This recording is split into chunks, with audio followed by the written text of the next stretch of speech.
Hello friends, welcome to Sutapa's kitchen.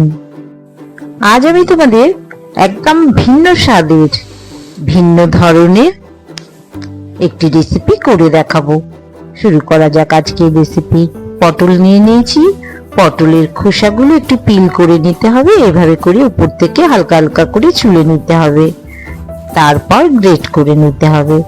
আমি great করে দেখিয়ে দিচ্ছি। এভাবে আমি গোটা 10 পটল নিয়ে নিয়েছি, পটলের গ্রেটটা করে নিয়েছি, এটা আলুর গ্রেট করে নিয়েছি, এটা কুমড়োর গ্রেট করে নিয়েছি।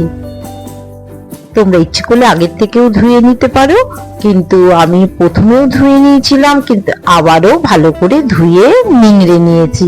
প্রথমে আলুটা নিয়ে নিলাম, এবার উপরে কুমড়োটা নিয়ে নিচ্ছি, আবারও ধুয়ে নিচ্ছি, এই কারণে যে জলটাকে একদম পুরোপুরি বের করে দিচ্ছি। এবার পটলগুলো দেখো জলে ধুয়ে চেপে চেপে নিয়ে নিচ্ছি।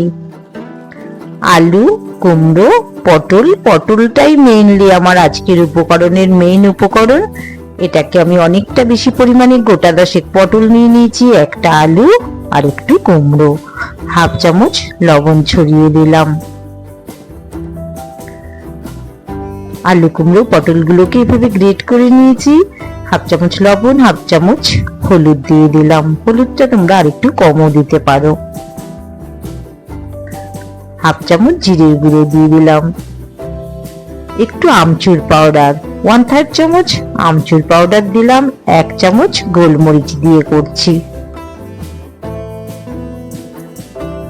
3 চামচ আমি মসুর ডালের গুঁড়ো মিশিয়ে দিচ্ছি। বড় চামচে 3 চামচ মসুর ডালের গুঁড়ো দিলাম।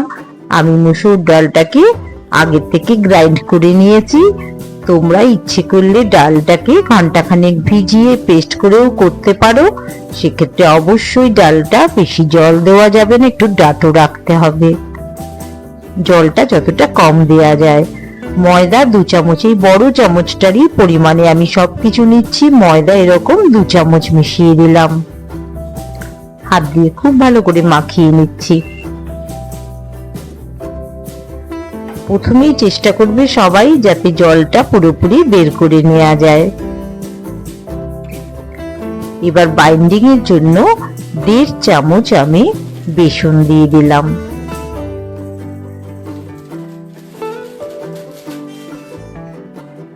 আবারও ভালো করে হাত দিয়ে মাখিয়ে নিতে হবে। আর আমি পটলের শেপেই আজকে রেসিপিটা করব। তোমরা ইচ্ছে করলে যে যার মতন শেপ দিতে পারো। এইভাবে দেখো আমি পটল শেপেই পটলের রেসিপিটা করে দেখাবো। রেডি হয়ে গেছে শেপগুলো আমার, একটু তুলে দেখিয়ে দিচ্ছি। খুব সুন্দর হয়েছে। এভাবে নিয়ে হাতে নিয়ে একটু এইভাবে করে যদি একটু নাড়াও তাহলে শেপটা আরো সুন্দর চলে আসবে। এবার কড়াইতে বেশ কিছুটা সাদা তেল, সাথে একটু সর্ষের তেলও আমি দিয়ে দেব। খুব ডিপ ফ্রাই করব না, সেজন্য তেল যে খুব মারাত্মক লাগবে সেটা নয়, মিডিয়াম তেলেই হয়ে যাবে।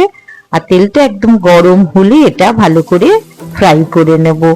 আর গ্যাসের ফ্লেমটা প্রথমে তো অবশ্যই বাড়ানো থাকবে, মাঝে মাঝে কমিয়েও দিতে হবে, তাহলে ভেতরের যে উপকরণগুলো যেগুলো আছে খুব ভালো করে ফ্রাই হয়ে যাবে। অনেকটাই ফ্রাই হয়ে এসছে। আমি এপিট ওপিট করে 2 পিঠই ভালো করে ফ্রাই করে নেব।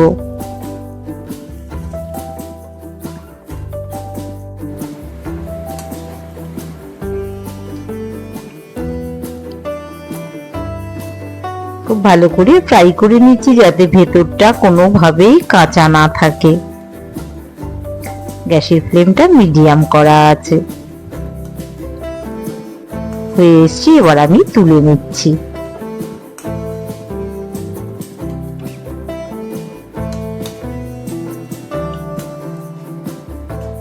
পটলের বেশ মজার রেসিপি। বাকিগুলোও আমি একইভাবে ফ্রাই করে নেব। আর আমরা সবাই জানি এভাবে ফ্রাই করলে পটলের খুব বেশি তেলের প্রয়োজন পড়ে না, মিডিয়াম তেলেই হয়ে যায় ফ্রাইগুলো।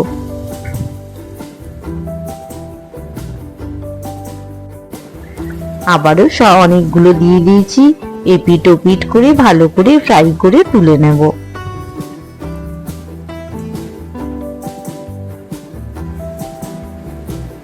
পটল দিয়েই পটল রেসিপি করে দেখাচ্ছি তোমাদের। ফ্রাই হয়ে গেছে, তুলে নিচ্ছি।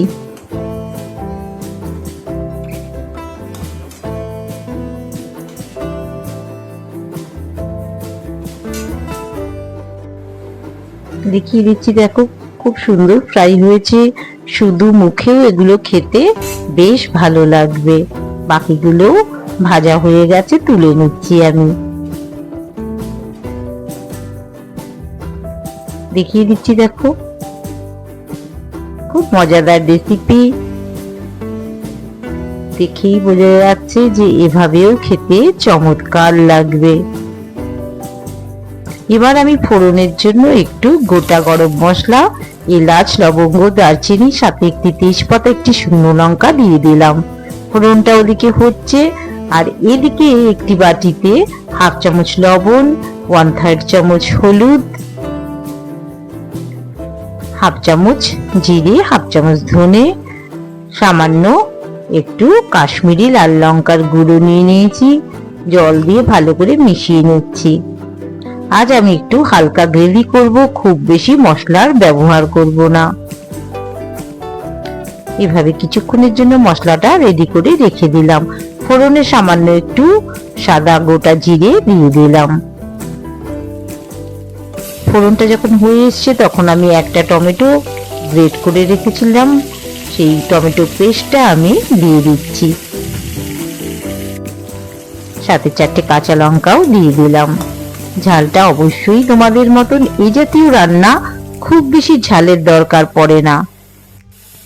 একটু আদা পেস্ট দিয়ে দিলাম। খুব কম মশলায় আজকের আমি এই সুন্দর রেসিপিটি তোমাদের করে দেখাচ্ছি।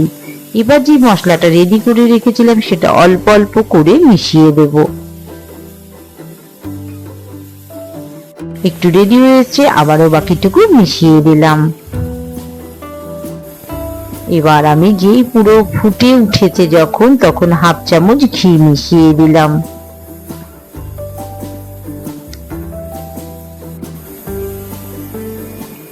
এবার পনির কোপ্তাগুলো দিয়ে দিচ্ছি। খুব বেশি এরপর আমি আর ফোটাবো না, 2 থেকে 3 মিনিট ফোটালেই এগুলো সুসিদ্ধ হয়ে যাবে, ভেতরের রসও ঢুকে যাবে। তাই আমি কারিটা পুরো রেডি করে কোপ্তাগুলো দিলাম। 1/2 চামচ চিনি মিশিয়ে দিচ্ছি। উপর থেকে একটু কসৌরি মেথি ক্রাশ করে রেখেছিলাম ছড়িয়ে দিলাম। তোমরা ইচ্ছে করলে ধনে পাতাও দিয়ে দিতে পারো, আমি এক্ষেত্রে কসৌরি মেথি ব্যবহার করেছি। খুব কম গ্রেভি রেখেছি, একদম মাখো মাখো করে করেছি। আর সুতাপাস কিচেন এরম দারুণ দারুণ রেসিপি রোজই তোমাদের জন্য নিয়ে চলে আসছি। দেখো আমি একটি প্লেটের মধ্যে নামিয়ে নিচ্ছি। পটলের কোপ্তা গ্রেভিটা একটু টেনে নেবে, হালকা একটু গ্রেভি রেখেছি, এটা আরো কমে যাবে, সেটা বুঝে আমরা আমাদের পরিমাণ মতন গ্রেভি দেওয়ার চেষ্টা করব। নামিয়ে নিচ্ছি। সুতাপাস কিচেনের এরকম দারুণ দারুণ রেসিপি পেতে হলে অবশ্যই তোমাদের চ্যানেলটির সাথে থাকতে হবে। তার জন্য ভালোবেসে একটি লাইক করে দিও সবাই। ভালো লাগলে এই রেসিপিটি অবশ্যই একটি লাইক করো, সাবস্ক্রাইব করে দিও, শেয়ার করো। আবারও নতুন নতুন রেসিপি নিয়ে আমি চলে আসবো। অনেক শুভেচ্ছা ভালোবাসা রইল। সবাই ভালো থেকো, আবার দেখা হবে তোমাদের সাথে।